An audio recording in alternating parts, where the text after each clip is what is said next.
오늘 말씀의 제목은 영원한 언약으로 돌보심이란 제목으로 말씀 나누기를 원합니다. 오늘 본문 26장의 내용은 우리가 아주 익숙한 내용입니다. 이삭의 일대기 중에 한 사건을 이야기를 하고 있는데요. 아브라함이 실수를 저지른 내용하고 매우 닮아 있습니다. 또 이삭과 계약하는 왕의 이름도 아비멜렉으로서 그 내용도 사실은 아브라함이 겪었던 내용하고 너무나 닮아 있습니다. 이상한 건 뭐냐면 창세기 저자가 왜 이렇게 거의 똑같아 보이는 사건을 두 번씩이나 기록하냐 이 말이죠. 지역도 같은 장소고 또 그가 마주하고 있는 왕의 이름도 똑같다라는 것입니다. 그런 점에서 좀 이렇게 왜 똑같은 우리가 볼 때는 비슷해 보이는 이 사건들을 반복하여서 기록하느냐, 이게 이제 우리의 문제입니다. 실제로 신약계에서는 이 부분에 대해서 어떻게 생각하냐면 고대 문서라서 이거 잘못된 거다, 성경에 오류다라고 지적하는 자유주의 신학자들도 있습니다. 똑같은 사건을 두 번 써서 분명히 원래 원전의 문서가 있었을 텐데 거기서 똑같이 보고 베낀 거다, 뭐 이런 주장도 있고, 어떤 사람은 후대에 뭔가 이 문학적으로 맞추기 위해서 끼워넣은 거다, 뭐 이런 식으로 이제 오해도 하긴 합니다. 그러나 우리의 입장은 어떤 것이냐면 성경은 오류가 없다라는 것이 우리의 입장이기 때문에 분명하게 오늘 말씀을 통해서 이렇게 창세기 저자가 기록하는 의도를 살펴야 돼요. 그래야지만 이것이 말씀의 가치가 있는 것입니다. 더더구나 하나 이상한 것은 이삭의 인생에 대해서 성경에서 기록하는 것이 굉장히 짧습니다. 사실은 말이 이삭의 언급에 대한 언급이 나오지, 사실은 27장부터는 계속 누구 이야기 나오냐면 야곱의 이야기로 끝나버려요. 어찌 보면은 이삭이 성경 속에 이삭과 관련된 어떤 사건을 기록한 것은 22장 아브라함이 이삭을 바친 그 사건과 26장이 전부입니다. 사실은 22장의 내용도 이삭의 주인공은 아니죠. 아브라함이 주인공인 것인데, 그렇다면 사실 26장이 전부라고 할 수 있는데 26장의 내용까지도 사실은 그의 아비가 겪었던 것과 너무나 흡사하게 닮아 있습니다. 그런데도 불구하고 창세기 저자는 분명히 아브라함이 아니라 이삭의 사건이다 라고 기록을 하고 있는 것이죠. 그런 점에서 오늘 말씀의 의도를 잘 살펴야 됩니다. 그렇지 아니하면 성경에서 우리에게 말씀하시는 그 주제를 우리가 놓쳐버릴 수밖에 없다는 것입니다. 오늘 말씀을 우리가 살펴보기 위해서 보면 크게 두 사건으로 우리가 볼 수가 있습니다. 1절부터 11절에는 이삭이 흉년이 들어서 그랄 땅으로 이주하였던 것을 기록하고 있고, 그 땅 사람들이 무서워서 아내를 누이라고 속인 사건, 이것이 기록되어 있습니다. 그리고 12절부터 33절까지는 아브라함의 종들과 아비멜렉의 종들 간에 그 우물로 인한 다툼이 일어나고 나중에 다시 화해하고 언약을 맺는 이야기, 이것이 기록되어 있습니다. 그래서 이 두 가지 사건으로 우리가 볼 수가 있는 것입니다. 그런데 이 두 사건이 둘 다 아브라함에게 있었습니다. 그랄 땅에서 아내를 누이라고 속인 사건은 창세기 20장에서 기록되어 있고, 또 우물 때문에 분쟁하고 또 다시 언약을 맺은 사건은 창세기 21장의 끝부분에 나타납니다. 사건의 내용만 동일한 것이 아니라 아브라함과 이삭의 사건이 거의 같은 사건으로 보일 정도로 똑같은 것이 너무나 많다는 것입니다. 그래서 보면 첫 절에서부터 무슨 이야기합니까? 아브라함 때에 첫 흉년이 들었더니 그 땅에 또 흉년이 들매 이삭이 그랄로 가서 블레셋 왕 아비멜렉에 이르렀더라 라고 되어 있습니다. 무슨 말이냐면 이 사건이 시작하게 된 동기도 똑같습니다. 흉년으로 인한 기근이다 라고 분명히 밝히고 있는 것이죠. 또 이삭이 이주한 땅의 이름도 그랄로 동일한 지역입니다. 그랄은 블레셋 지역을 말하는 것이죠. 그리고 그 땅에 등장하는 왕의 이름, 이 이름이 아비멜렉으로 똑같습니다. 여기서 우리가 의문을 품을 수가 있습니다. 그 아버지 때 살았던 왕이 지금까지 살아있다고? 이상할 수가 있습니다. 그런데 고대의 그 왕을 직분으로 불렀음을 생각을 해야 돼요. 이집트의 왕을 우리가 뭐라고 부릅니까? 바로라고 부릅니다. 사람이 바뀌어도 왕을 부를 때는 바로라고 불러요. 그런 것처럼 아비멜렉도 그런 모양새의 이름이었을 것이다 라고 이제 우리가 추정하는 것이죠. 또 블레셋 족속하고 우물로 인해서 다툼을 벌이는데 거기에서 뭐라고 되어 있냐면 그의 아버지 아브라함이 팠던 우물이다 라는 것이 두 번이나 나와요. 15절과 18절 보시면 15절에 그 아버지 아브라함 때에 그 아버지의 종들이 판 모든 우물을 막고 흙으로 메웠더라. 18절에도 보면 그 아버지 아브라함 때에 팠던 우물들을 다시 팠으니 라고 되어 있어요. 계속 아브라함에 대한 언급을 하고 있어요. 그러니까 아브라함이 팠던 그 우물물에서 또다시 사건이 일어나고 있다라는 것을 보여주고 있다는 것이죠. 그런 점에서 동일 사건은 아니에요. 만약에 동일 사건이라면 이걸 기록할 수가 없는 거죠. 분명하게 똑같은 것이 너무나 많아요. 그리고 그 사건이 마무리되고 이 아브라함도 부엘세바로 거주해서 올라갔습니다. 그런데 이삭도 똑같은 그 루트로 부엘세바로 올라가는 것을 우리가 볼 수가 있는 것입니다. 그리고 나서 또 하나 똑같은 게 뭐냐면 26절에 보시면 아비멜렉이 그 친구 아우삽과 군대 장관 비골과 이렇게 되어 있습니다. 거기 군대 장관의 비골의 이름이 창세기 21장에 나왔던 것과 똑같아요. 군대 장관의 명칭이겠죠. 그런 점에서도 너무나 동일한 것들이 많다는 것입니다. 그렇다면 창세기 저자는 이삭의 사건을 왜 이런 식으로 비슷하게 기록하고 있을까요? 창세기에서 이삭과 관련된 장은 아까도 말씀드린 대로 22장과 26장이 전부예요. 그런데도 이삭에 대해서 이렇게 기록하는 데는 분명히 이유가 있을 것입니다. 매우 이삭에 대한 기록이 적음에도 불구하고 이것을 이렇게 기록하는 것은 우리가 생각할 때는 우리는 무엇을 보기를 원합니까? 아브라함 다음에 이삭이 나왔고 이삭의 다음에 야곱이 나오니까 우리는 사람을 보고 싶어요. 사람이 어떻게 살았는가를 보는 방식으로 성경을 읽습니다. 그러나 창세기 저자는 그것을 보여주고 싶은 것이 아니라는 것을 우리가 알아야 돼요. 분명히 비슷해 보이는 사건을 기록하는 데에는 뭔가 창세기 저자의 의도가 숨겨져 있다는 것을 우리가 이제 알아야 되는데, 역으로 우리가 한번 생각을 해봐야 돼요. 창세기 저자가 왜 첫 1절부터 아브라함 때 흉년이 들었는데 이삭 때도 흉년이 들었다, 또 아브라함이 판 우물이 어쩌고 저쩌고 이렇게 나오는데, 또 보면은 하나님께서도 3절에 보시면 뭐라고 되어 있냐면 네 아버지 아브라함에게 맹세한 것을 이루어주겠다. 계속 아브라함에 대한 언급을 하고 있어요. 5절에도 보면 이는 아브라함이 내 말을 순종하고 내 명령과 내 계명과 내 율법과 내 법도를 지켰음이라, 이렇게 이야기하는 것이죠. 계속해서 아브라함의 언급을, 또 24절에도 보면 아브라함에 대한 언급이 또 나옵니다. 이것은 무슨 이야기를 하고 있는가를 우리가 이제 살펴야 되는 것이죠. 계속해서 아브라함을 떠올리게 하고 있는 것입니다.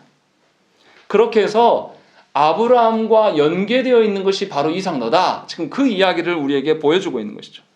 그러니까 이삭에게 임하는 복이 모두 하나님의 언약과 연계되어 있는 것을 보여주기 위하여서 아브라함을 언급하고 있어요. 그래서 하나님께서 2절에 보시면 여호와께서 이삭에게 나타나 이르시되 예굽으로 내려가지 말고 내가 네게 지시하는 땅으로 거주하라 하면서 3절과 4절에 무슨 이야기냐면 아브라함의 언약하셨던 그 언약의 내용을 똑같이 하나님께서 다시 말씀해주고 있다는 것입니다. 이 뜻이 뭡니까? 하나님께서 네 아비 아브라함에게 약속하셨던 것을 잊지 않으시고 그것을 근거로 말미암아서 여전히 너에게도 너희 아비 아브라함이 경험했던 그 언약을 똑같이 내가 이어가고 있다라고 있는 것이죠. 우리는 생각이 바뀌고 우리의 처지에 따라서 하나님을 향한 신뢰감이 왔다 갔다 하는데, 하나님은 변함없이 네 아버지 아브라함 때 했던 그 언약을 나는 여전히 지켜가고 있다라고 이야기하는 것이죠. 하나님께서 아브라함과 약속하실 때도 뭐라고 하셨냐면 너와 맺은 언약이라고 하지 않으셨어요. 너와 네 후손이 맺을 언약, 이렇게 말씀하신 것이죠.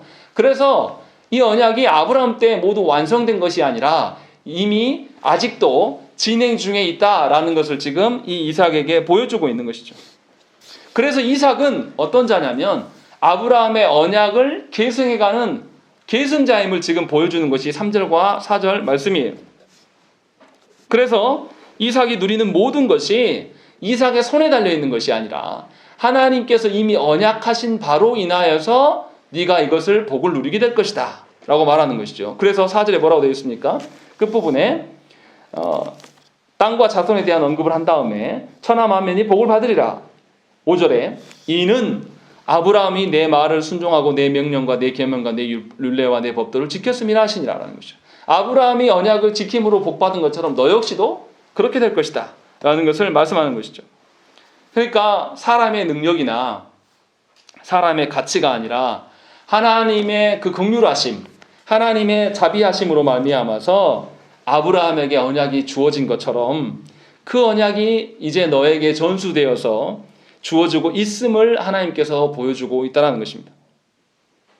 아브라함과 이삭이 전부 다 하나님의 언약을 믿고 언약을 신실하게 따랐던 사람입니까? 사실은 그런 사람이 아니에요. 하나님께서 언약을 주셨음에도 불구하고 둘 다 자신이 죽을까봐 누구를 팽개친 거죠? 아내를 둘 다 팽개친 거예요. 그냥 누이라고 하면서 속였습니다. 이것은 뭐냐면 순전히 자신들의 힘의 논리로 바라보는 거예요. 저 아비멜렉 왕이 나보다 훨씬 더 강할 것이고 이 땅은 나는 혼자고 저 사람들은 다수니까 내가 당할 것 같아. 이렇게 생각하기 때문에 사람의 손에 인생이 달려있다라고 생각을 하기 때문에 하나님을 의존하는 것이 아니라 아내를 누이라고 속일 수밖에 없는 거죠. 하지만 하나님께서는 그들의 무지함과 불순종에도 불구하고 여전히 그들을 지키고 계신다는 것입니다. 왜냐하면 하나님께서 약속하셨기 때문에. 아브라함에게 약속하셨던 그 언약이 너희 후손에게도 계속 이어질 것이다 라고 말씀하셨기 때문에 그 약속하신 자손에 대해서 분명하게 지킬 것임을 보여주고 있다는 것입니다. 그리고 실제로 어떻습니까? 하나님께서 그 모든 것 가운데서 역사하시고 이루어져 가시는 것이 계속 말씀에서 나와 있어요.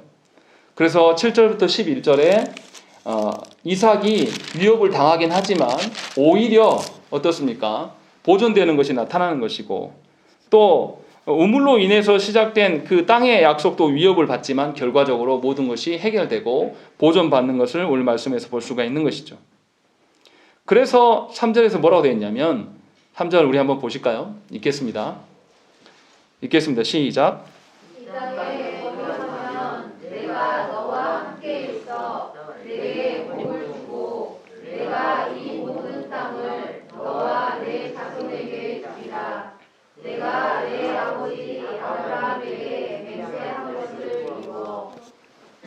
3절에서 내가 너와 함께 있어 내게 복을 주겠다 라고 말씀하시고 24절에도 보면 똑같은 말씀이 나와요. 그 밤에 여호와께서 그에게 나타나 이르시되 나는 네 아버지 아브라함의 하나님이니 두려워하지 말라. 내 종 아브라함을 위하여 내가 너와 함께 있어 네게 복을 주어 라고 되어 있는 것이죠. 무슨 말씀이냐면 두 사건의 해결점이나 모든 것이 다 하나님이 너와 함께 하심으로 말미암아 언약을 지켜주셔서 너를 지키고 보호하실 것이다. 지금 이것을 우리에게 보여주고 있는 것입니다. 그러니까 정리하면 26장에서 굉장히 동일해 보이는 사건을 보여주는 것은 이삭의 어떠함을 보여주려고 하는 것이 아니에요. 이삭의 어떠함을 보여주려면 아브람과 차별된 어떤 것들이 드러나야 되는데 그것을 언급하지 않아요. 또 아브라함을 나타내고자 하는 것도 아닙니다. 왜냐하면 둘 다 비슷한 사건이기 때문에. 전부 다 아브라함이나 이삭이나 사람만 달라졌지 그 어려움과 역경과 그 모든 것을 하나님께서 다스려 가신다. 하나님의 계획하신 대로 이끌어 가심을 우리에게 보여주는 것이죠. 이것을 압축해서 한마디로 한 단어로 뭐라고 하냐면 하나님의 구원의 역사, 구속사라고 이야기를 합니다. 그러니까 하나님께서 세우신 구속의 역사는 사람이 불순종할지라도 하나님께서 모든 언약을 지키시고 돌보시고 계심을 우리에게 보여주는 것이에요. 그래서 언약은 변하지 않았어요. 분명히 오늘 본문에도 나온 것처럼 하나님이 네 아비 아브라함에게 언약하였던 것처럼 이렇게 반복하는 거죠.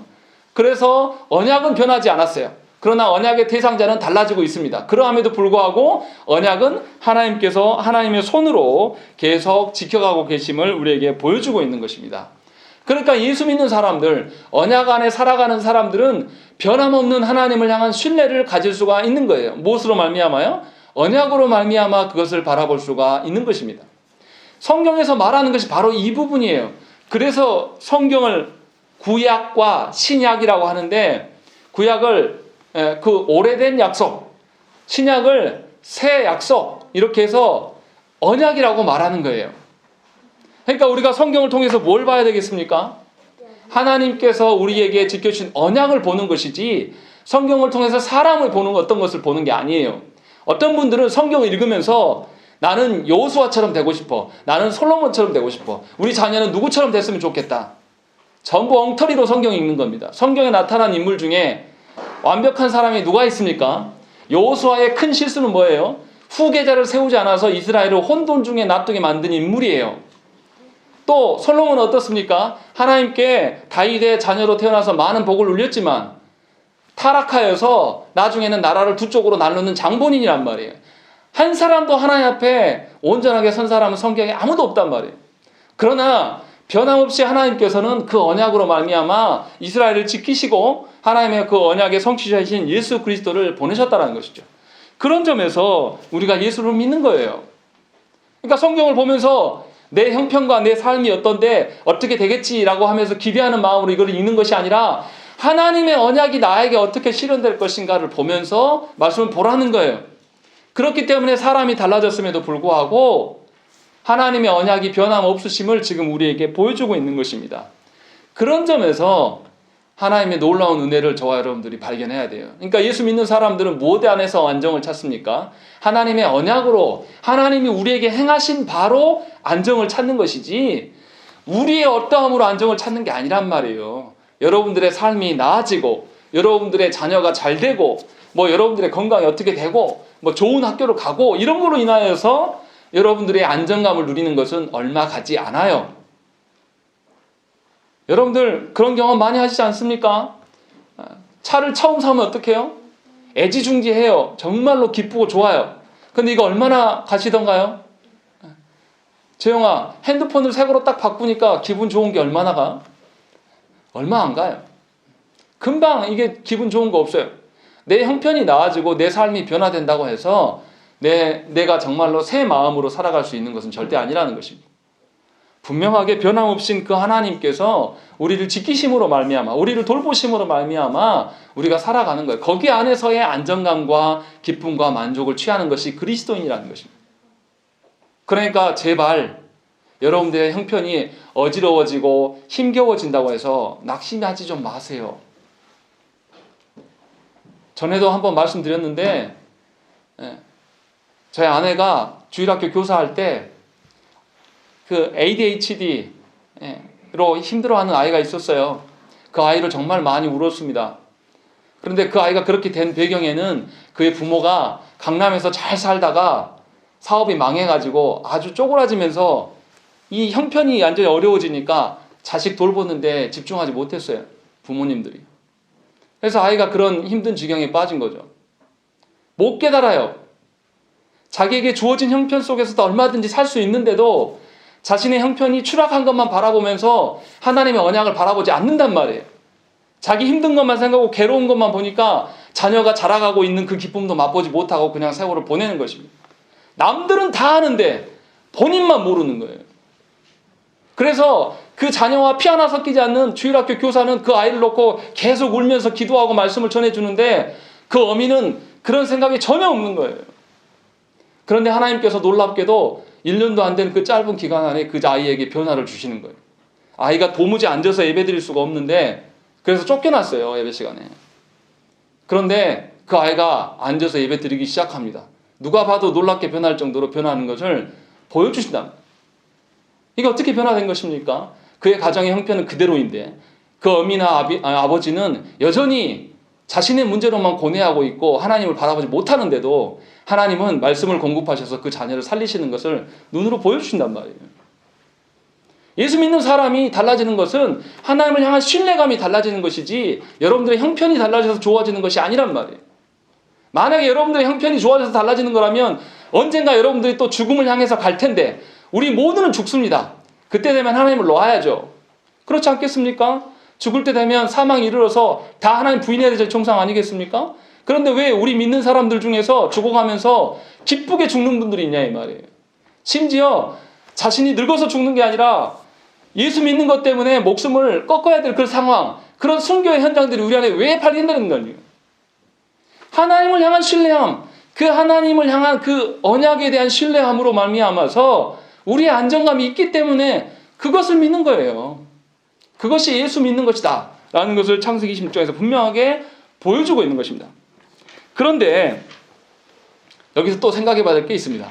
26장이 그렇다면 창세기 20장과 21장하고 완전히 똑같냐? 비슷해 보이는 부분이 굉장히 많은데요.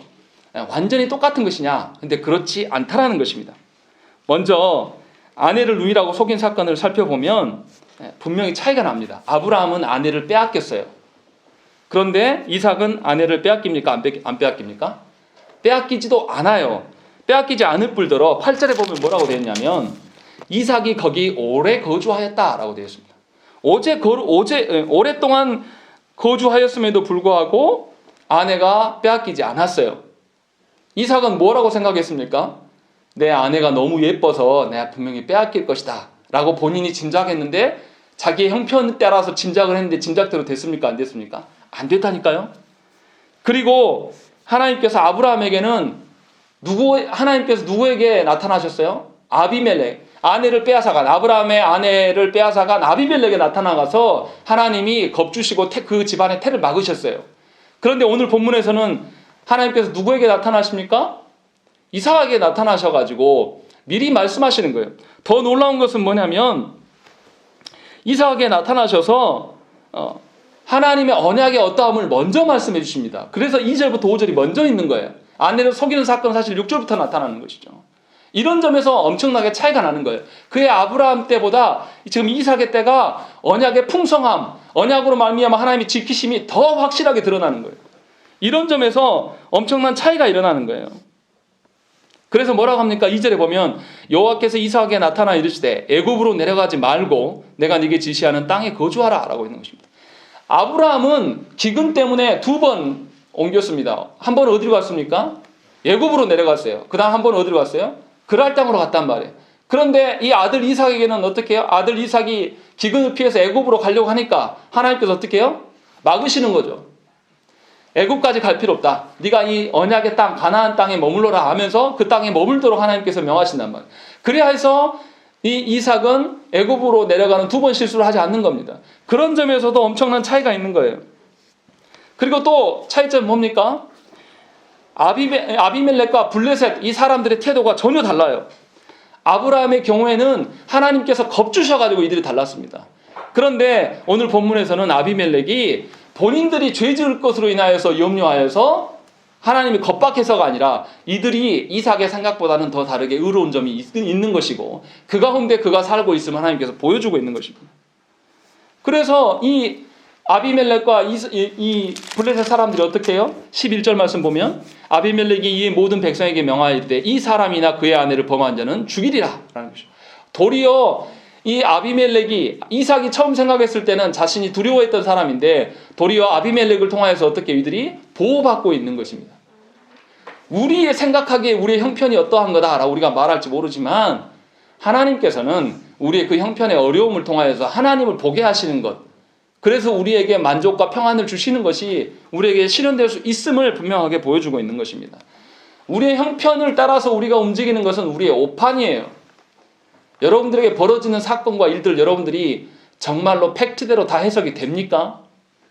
그런 능력이 우리가 갖고 있습니까? 그래서 정치권에서 저 난립니까?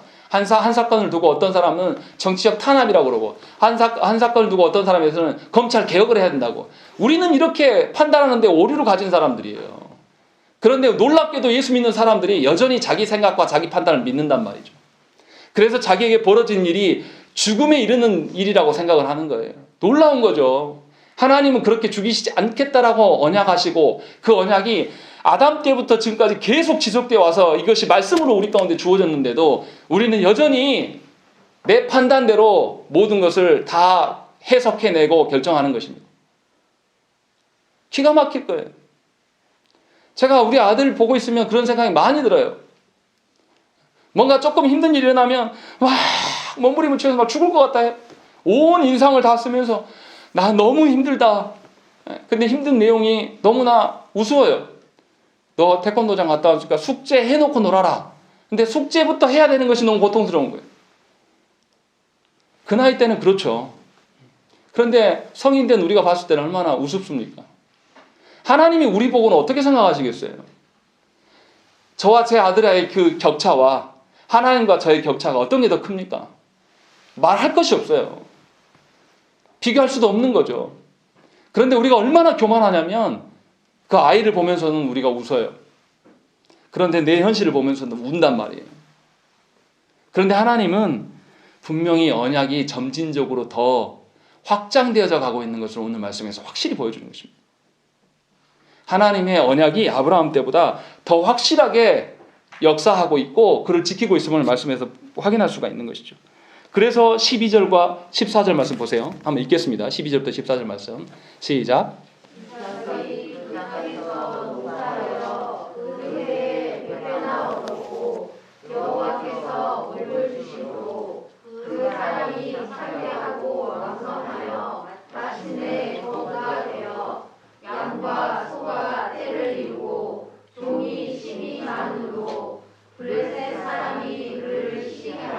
예, 여기 보면은 상상할 수 없을 정도로 이삭이 많은 그 복을 누려요. 육신의 물질적인 복을 누립니다.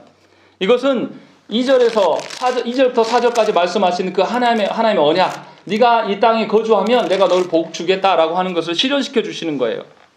그런데 하나님의 언약의 상속자인 이 이삭을 하나님께서 친히 지키고 계심을 우리에게 보여주는 것이죠. 그런데 이삭이 못 깨달았습니다. 왜냐하면 그 뒤에 뭐라고 되어 있습니까? 14절에 블레셋 사람이 그를 시기하였다. 뭐 때문에요? 하나님이 주신 복 때문에 이 사람이 곤경에 처하는 것이 또 이어지는 것입니다. 이런 상황에 닥치면 우리 다 그렇게 생각합니다. 아니, 하나님이 날 지켜주신다며, 하나님이 이 땅 가운데 머물라 해서 머물렀는데, 아니 왜 내가 블레셋 사람들 관계가 이래야 돼? 하면서 우리는 억울해할지도 몰라요. 그런데 그렇지 않습니다. 하나님께서 블레셋 사람들과의 관계를 어렵게 해서 이삭이 어디로 이주해 갑니까? 하나님의 언약에 뗀 가나안 쪽으로 점점 이주해 갑니다. 그래서 23절에 뭐라고 되어 있어요? 23절 읽겠습니다. 시작. 이삭이 거기서부터 브엘세바로 올라갔더니 예, 브엘세바는 이스라엘 가나안 땅 남쪽이 광야 지역인데 거기를 네게브라고 합니다. 네게브의 중심 지역이 브엘세바예요. 브엘세바로 가서 하나님의 임재하심을 또 경험해요. 그래서 이삭이 거기서 뭐합니까? 25절 보시면 그곳에 제단을 쌓고 여호와의 이름을 부르며 거기 장막을 쳤더니 이삭의 종들이 거기서 우물을 팠더라라는 것이죠. 하나님께서 우물로 인하여서, 하나님이 처음에 복 주심으로 인하여서 사람들의 질투를 받고 그거로 인하여서 야 너 우리 동네 떠나 라고 해서 떠나게 돼서 우물을 계속 떠나는 과정 중에서 계속 짓는데 그걸로 계속 분쟁이 생긴단 말이에요. 그래서 점점 가나안 땅으로 이주하게끔 만드셔요. 그래서 브엘세바로 가게 한단 말이에요. 그래서 그곳에서 하나님의 언약이 이루어지는 것을 확인하게 하신단 말이에요. 그러니까 정리하면 이런 거예요. 하나님께서 언약을 지키게 하기 위해서 지금 이삭을 지키고 있는 겁니다. 이삭을 그냥 세상의 어려움을 해결해 주려고 계신 게 아니라 하나님의 언약을, 땅에 대한 약속을 하셨잖아요. 가나안 땅에 머무르라 라고 했을 때 이삭이 기근 때문에 가나안 땅을 넘어서려고 하니까, 이 가나안과 애굽의 경계로 블레셋 지역인데 거기서 넘어서려고 하니까 하나님이 나타나셔서 야 넘어가지 마, 약속의 땅에 머물러 라고 이야기하니까 그 사람이 넘어가진 않았어요. 그런데 하나님께 언약을 알고 100% 순종한 것도 아니란 말이에요. 그럼에도 불구하고 하나님께서 복 주시고 그들과 분쟁하게 되고 갈라지게 함으로 말미암아서 언약의 땅으로 계속 내몰고 있는 거예요. 이삭이 적극적으로 의지적으로 순종한 것이 없어요. 그런데 하나님께서 이것을 다 이루셨단 말이에요. 그래서 하나님 24절에 뭐라고 하십니까? 그 밤에 여호와께서 그에게 나타나 이르시되 나는 내 아버지 아브라함의 하나님이니 두려워하지 말라. 내 종 아브라함을 위하여 내가 너와 함께 있어 네게 복을 주어 네 자손이 번성하게 하리라. 이렇게 하는 거죠. 하나님께서 언약의 자손으로 너희를 이끄시겠다라고 약속하셨기 때문에 아브라함과 약속한 것에 근거하여서 아브라함을 위하여서 너를 언약의 자손으로 내가 지키겠다라고 말씀하시고 그것 때문에 네가 지금 브엘세바까지 온 것이다 라는 것을 지금 깨닫게 하신다는 것이죠. 이것이 하나님의 놀라운 복이에요. 여러분들이 언약하에 머물게 하는 것이, 그래서 하나님의 돌보심 가운데 있는 것이 하나님의 복이란 말이에요. 여러분들이 생각하기에 내 자녀가 잘 돼서 어떻게 이 땅에서 떵떵거리고 사는 것, 또 아니면 내 문제가 다 해결돼 가지고 내가 물질적으로 풍요한 것, 또 건강이 어떠한 것, 사람들로부터 칭송을 받는 것, 이런 것을 근거로 말미암아서 여러분들은 하나님의 복이라고 말할지 모르지만 하나님께서는 여러분들을 하나님의 언약 자손 되게 하시는 것이 복으로 생각하신단 말이에요. 그래서 언약의 자손으로 불러 모으는 거예요. 이삭이, 여러분들 한번 생각해 보세요. 그 땅에서 거부가 됐어요. 양과 소가 엄청 많아졌단 말이에요. 현금으로 있는 게 아니라, 우리처럼 현금 은행에 있는 게 아니라 다 재산이 이렇게 펼쳐져 있단 말이에요. 그런데 이걸로 인해서 분쟁이 생기고 물이 없다고 생각해 보세요. 하나님이 복 많이 주셨어요. 양떼나 짐승들 다 줬단 말이에요. 근데 물이 없어요. 그럼 여러분들 근심하겠습니까? 안 하겠습니까? 근심할 수밖에 없는 거예요. 죽으라는 거잖아요. 하나님 복 주시면 뭐해? 에이, 물도 안 주네 하면서 우리 원망할 거란 말이에요. 얼마나 이삭이 괴로웠겠습니까? 그런데 하나님은 그 괴로움 중에서 그를 몰아서 언약의 하에 두시려고 지금 브엘세바로 몰고 가셨다는 것이죠. 그리고 거기서 끝나는 게 아니에요. 그 다음에 뭐가 있냐면 이 아비멜렉이 이 이삭에게 찾아와요. 그러면서 그와 계약을 맺기를 원합니다. 언약을 맺어. 우리 서로 간섭하지 말고 서로 보존해 주자. 언약까지 수립을 합니다. 그런데 거기에 결정적인 말이 있습니다. 29절 말씀을 읽겠습니다. 29절 읽겠습니다. 시작. 너는 우리를 해하지 말라. 이는 우리가 너를 구하지 아니하고 선한 일만 우리에게 행하여 내가 평안히 가게 하였음이니라. 이제 너는 여호와께 복을 받을 자리라. 예, 놀랍게도 하나님을 알지 못하는 아비멜렉이 뭐라 그러냐면 이제 너는 하나님께 복을 받은 자다라고 선언해 준단 말이에요. 이게 누구의 말씀입니까? 하나님의 말씀이에요. 네가 언약하에 아브라함이 복의 통로가 된 것처럼 이제는 그 언약의 계승자가 바로 너다라는 것을 이 사건을 통해서 보여준단 말이에요. 그럼 이삭은 이제 뭘 깨달아야 되겠습니까? 하나님의 땅에 대한 약속과 자손에 대한 약속을 하나님의 이루실 것에 대한 믿음을 갖고 하나님 명령하신 대로 그 가나안 땅에 살면 되는 거예요. 그 언약을 믿으면서 하나님께서 복되게 하시는 분이라는 것을 분명히 알면 되는 거예요. 이것이 아브라함 때하고 다른 거예요. 너무나 확실하게 보여주시는 거예요. 아브라함은 그 언약이 어떻게 실현될지 몰라가고 자기 손으로 막 찾아 헤맸단 말이에요. 하나님의 언약을 기다려봐도 자녀가 안 생겨요. 사라를 보니까 생리가 끊은 지가 오랬단 말이에요. 그래서 안 되겠다 해가지고 사라하고 합의한 다음에 다른 여종을 통해서 이스마엘을 낳아가지고 분쟁의 씨앗이 되는 것이고, 자기 손으로 했던 그 계속 실패와 반복을 경험하면서 하나님 언약 가운데 살았던 사람이에요. 그런데 이삭 때는 어떻습니까? 하나님이 지키고 돌보심이 열심히 드러나는 거예요. 그러니까 이삭의 인생을 굳이 길게 기도할 필요가 없는 겁니다. 하나님의 그 언약을 하나님께서 손수 지켜가고 계셔서 그것을 누렸던 사람이 바로 언약의 계승자인 이삭이다. 이것을 우리에게 보여주고 있는 것입니다. 이게 얼마나 놀라운 은혜입니까? 여러분들이 하나님 나라의 백성 되기 위해서, 여러분들이 하나님 나라의 언약을 지키기 위해서 부단히 애쓰고 노력하시지 않는 것을 제가 잘 알아요.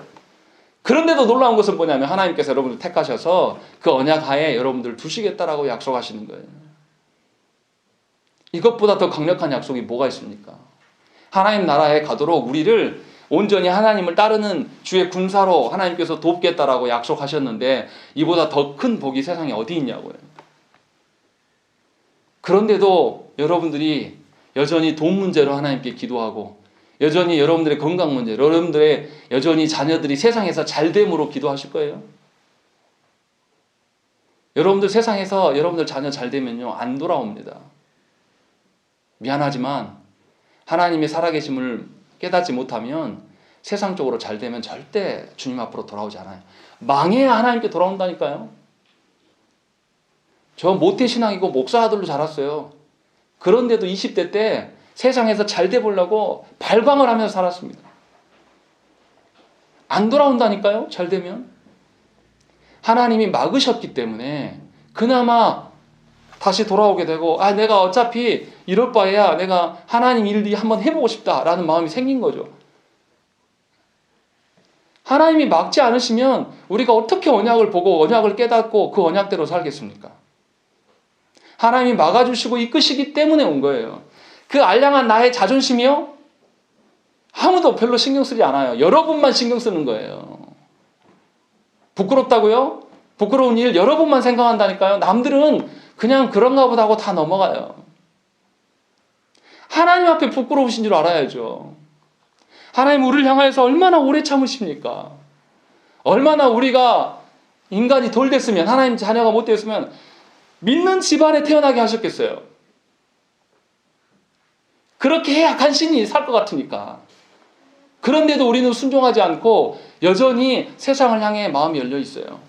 하나님이 나를 보시는 것에 두려워하지 않고 사람들이 나를 어떻게 볼까를 두려워하면서 그 알량한 나의 자존심을 지키느라고 하나님의 언약을 버려버린다는 거예요. 목사로서 너무 안타까워서 말씀으로 나오십시오, 예배로 나오십시오 할 수밖에 없는 거예요. 그러나 그것도 제가 할 수 있는 게 아니에요. 성령께서 허락하셔야지만 가능한 거예요. 하나님께서 이렇게 너무나 확실하게 오늘 말씀에서 우리에게 보여주시는 것이죠. 그리고 그 안에서 우리를 불러주고 계신다는 것입니다. 그렇다면 저와 여러분들이 무엇을 붙들고 살아가야 되겠습니까? 여전히 사람의 어떤 탁월함, 어떤 사람의 기대어서 살아가고 또 어떤 세상의 어떠함에 치우쳐 살아가는 것이 우리가 살아갈 바이겠습니까? 그것으로 인하여서 우리의 안정이 보장됩니까? 돈으로 여러분의 안정이 보장되던가요? 또 어떤 사람으로 인해서 여러분의 안정이 보장이 되던가요? 평생에 나를 지켜줄 수 있는 사람은 없어요. 나와서 자라고 부모한테 도움받을 수 있는 나이도 적정선이 있습니다. 그 선을 벗어나면요, 부모의 도움 받으면 전부 사람들 욕해요. 또 부부간에도 온전하게 신뢰가 됩니까? 그렇지 않아요. 내가 배 아파서 정말로 애지중지 키워서 그 자녀가 평생 나를 배신 않고 살아갑니까? 안 그래요. 그 자녀의 가정이 생기면 그 자녀도 그 가정을 먼저 지켜야 되는 것이지 부모된 내 가정을 지키는 게 먼저가 아니란 말이에요. 인생 가운데 우리를 지켜줄 수 있는 그런 사람은, 끝까지 지키는 사람은 아무도 없습니다. 하나님만이 변함없이 언약으로 우리를 돌보시고 지키시는 것임을 오늘 말씀에서 깨달으시고 하나님의 언약의 지키심으로 말미암아 여러분들의 평안을 거기에서 찾으시라는 거예요. 거기에서 안정감을 취하시라는 거죠. 얼마나 복되고 놀라운 일입니까? 어느 누구도 내 속마음을 모르는데 하나님 다 아시잖아요. 내가 구하지 않아도 다 아시는 부분. 오히려 우리에게 정말 영원한 것을 남기게 하기 위해서 우리에게 언약을 계속 말씀하시는 거예요. 하나님의 언약이 어떠함과 그 언약 앞에서 우리의 선조들이 어떻게 살았는가, 이거를 계속 보여주는 것이죠. 오늘 우리가 두고 있는 이 세례와 성찬도 다 언약을 기준으로 말하는 거예요. 언약 안에 들어와라. 언약에 들어와서 그리스도와 연합되게 살아라 라는 것을 우리에게 보여주고 있는 것입니다. 정말로 예수 믿는다라면 언약으로 인하여서 즐거워하십시오. 언약으로 인하여서 여러분의 안정감을 찾으시란 말이에요. 그렇지 아니하면 하나님 앞에서 언약 때문에 여러분들은 고단한 인생을 사실 겁니다. 언약을 버려두고 세상을 향해서 달려갈수록 더 괴로울 거예요. 신앙생활을 한다고 교회 안에 남아져 있지만 하나님 앞에서 또 떠날 수도 없어요. 우리가 하나님 버리고 어디를 도망갑니까? 도망이 됩니까? 하나님의 언약 앞에 순종하고 들어오십시오. 그러면 하나님의 참된 복이 무엇인지 여러분들이 입술을 통해서 증언하실 거예요. 그리고 여러분들의 그 순종으로 말미암아 하나님을 알지 못하는 자들에게 그 복이 분명히 우리를 통해서 전달될 것입니다. 우리 함께 기도하시겠습니다.